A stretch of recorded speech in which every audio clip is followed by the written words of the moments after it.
Hello friends, welcome to Jeevanya's kitchen. Friends, இன்றைக்கி நம்ம மணக்க மசாலா அரைச்சி ரொம்ப டேஸ்டியான முறையில் ஒரு டிஃபன் சாம்பார் செய்ய போகிறோம். இந்த சாம்பார் பார்த்திங்கன்னா இட்லி, தோசை, பொங்கல்னு எல்லாத்துக்குமே ரொம்ப பொருத்தமாக இருக்கும். இது எப்படி செய்கிறதுங்கிறத பார்க்குறதுக்கு முன்னாடி நம்ம சேனல் ஜீவன்யாஸ் கிச்சனை மறக்காமல் சப்ஸ்கிரைப் பண்ணி பக்கத்தில் இருக்க பெல் சிம்பிளையும் கிளிக் பண்ணிக்கோங்க. இந்த சாம்பார் செய்ய அரை கப் அளவுக்கு துவரம்பருப்பு எடுத்து நல்லா கழுவிட்டு குக்கரில் சேர்த்துருங்க. கூடவே 2 கப் அளவுக்கு தண்ணி, 1/4 டீஸ்பூன் மஞ்சள் தூள் சேர்த்து 4 விசில் விட்டு வேக வச்சு எடுத்துக்கோங்க. இந்த அளவுக்கு நல்லா மலர்ந்து வெந்து வந்திருக்கணும். இப்போ இதை ஒரு கரண்டி இல்லைனாக்கா மத்து வச்சு நல்லா மசிச்சு எடுத்துக்கோங்க. இப்போ பருப்பு ரெடியாக இருக்குது, இது அப்படியே இருக்கட்டும். அடுத்ததாக மசாலா ரெடி பண்ணிக்கலாம். அதுக்கு ஸ்டவ்வில் ஒரு பேன் வச்சுட்டு அதில் 1 டீஸ்பூன் எண்ணெய் சேர்த்துக்கோங்க.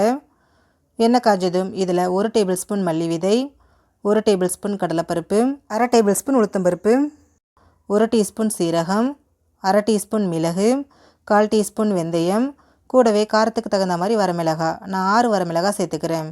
சேர்த்துட்டு ஸ்டவ் லோ ஃப்ளேமில் வச்சுட்டு பருப்பு எல்லாமே நல்லா செவந்து வரணும். அது வரைக்கும் இதை நல்லா வறுத்து விடுங்க. கருகிடக்கூடாது, கருகிட்டால் டேஸ்ட் மாறிடும். பாருங்கள், நம்ம சேர்த்த பருப்பு, மிளகாய் எல்லாமே ஒன்று போல் வறுபட்டு நல்லா செவந்து வந்திருக்கு. இப்போ இதை அப்படியே ஒரு பிளேட்டுக்கு மாற்றி வச்சுடுங்க. இது நல்லா ஆறி வரட்டும். இப்போது அதே பேனில் திரும்பவும் 1 டீஸ்பூன் எண்ணெய் சேர்த்துக்கோங்க. கூடவே ஒரு வெங்காயம் கட் பண்ணி சேர்த்துக்கோங்க. சேர்த்துட்டு வெங்காயம் நல்லா சாஃப்டாகி கண்ணாடி பதம் வர அளவுக்கு இதை நல்லா வதக்கி விடுங்க. பாருங்கள், வெங்காயம் நல்லா சாஃப்டாக வதங்கி வந்திருக்கு. இப்போ இது கூட ஒரு தக்காளியை கட் பண்ணி சேர்த்துக்கோங்க. சேர்த்துட்டு தக்காளியோட பச்சை வாசனை போயிட்டு நல்லா வேகிற அளவுக்கு மட்டும் வதக்கி விடுங்க. இது நம்ம அரைக்க தான் போகிறோம், அதனால் ரொம்ப குழையணுங்கிற அவசியம் கிடையாது. பாருங்கள், தக்காளி நல்லா வெந்து வந்திருக்கு. இந்த அளவுக்கு வெந்தால் சரியாக இருக்கும். இப்போ இது கூட 1/4 கப் அளவுக்கு துருவின தேங்காய் சேர்த்துக்கோங்க. சேர்த்துட்டு இதை நல்லா கலந்து விடுங்க. தேங்காய் சேர்த்துட்டு ரொம்ப நேரத்துக்குலாம் வதக்க வேண்டாம். அதோட பச்சை வாசனை போகிற அளவுக்கு மட்டும் இதை கலந்து விட்டால் போதும். பாருங்கள், நல்லா கலந்தாச்சு. இப்போ இதை ஸ்டவ்வில் இருந்து எடுத்துருங்க. இப்போது ஒரு மிக்சர் ஜார் எடுத்துகிட்டு அதில் நம்ம வறுத்து வச்சுருக்கக்கூடிய பருப்பு மிளகாவை சேர்த்துட்டு நல்லா அரைச்சி எடுத்துருங்க.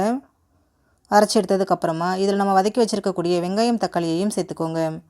கூடவே தேவையான அளவு தண்ணி சேர்த்துருங்க. நான் 1/2 கப் அளவுக்கு தண்ணி சேர்த்துக்கிறேன். சேர்த்துட்டு நல்லா நைஸாக ஃபைன் பேஸ்ட்டாக அரைச்சி எடுத்துருங்க. மசாலா பேஸ்ட் ரெடியாக இருக்குது, இது அப்படியே இருக்கட்டும்.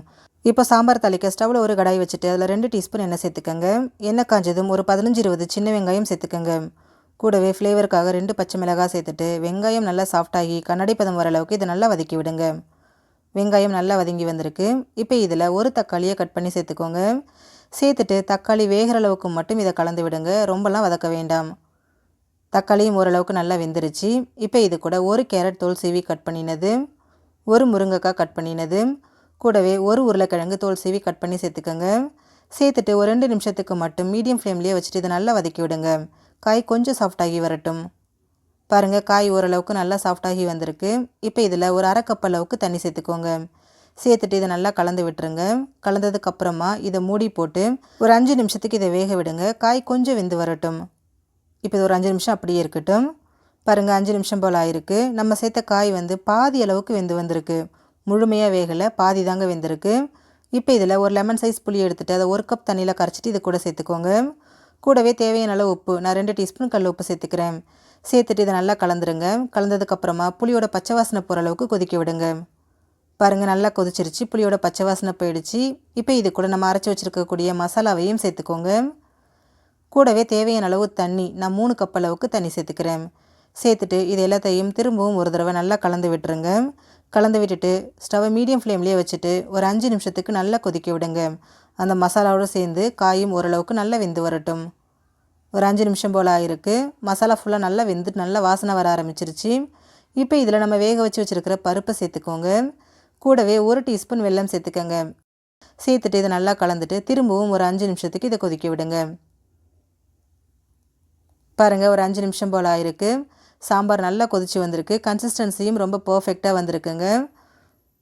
இது ஆறும்போது இன்னுமுமே நமக்கு திக்காகும். இப்போ சாம்பார் எடுத்துடலாம். கடைசியாக இதுக்கு ஒரு தாளிப்பு கொடுத்துடலாம். அதுக்கு ஸ்டவ்வில் ஒரு தடுக்கா பேன் வச்சுருங்க. வச்சுட்டு அதில் 2 டீஸ்பூன் எண்ணெய் சேர்த்துக்கோங்க. எண்ணெய் காஞ்சதும் இதில் 1 டீஸ்பூன் கடுகு சேர்த்து வெடிக்க விடுங்க.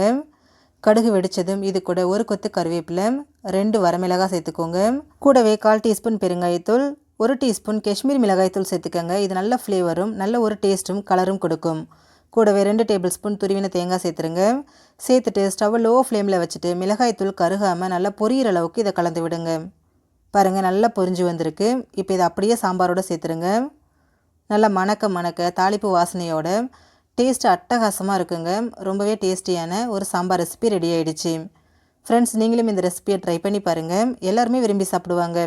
ஃப்ரெண்ட்ஸ் இந்த வீடியோ உங்களுக்கு பிடிச்சிருந்தா லைக் பண்ணுங்கள், உங்கள் ஃப்ரெண்ட்ஸ் அண்ட் ஃபேமிலி மெம்பர்ஸோட இந்த வீடியோவை ஷேர் பண்ணுங்கள். நம்ம சேனல் ஜீவன்யாஸ் கிச்சனை சப்ஸ்கிரைப் பண்ணி பக்கத்தில் இருக்க பெல் சிம்பிளையும் கிளிக் பண்ணிக்கோங்க. அப்போ தான் நம்ம சேனலில் நான் போடுற வீடியோஸோட நோட்டிஃபிகேஷன்ஸ் உடனுக்குடனே உங்களுக்கு வரும். தேங்க்யூ.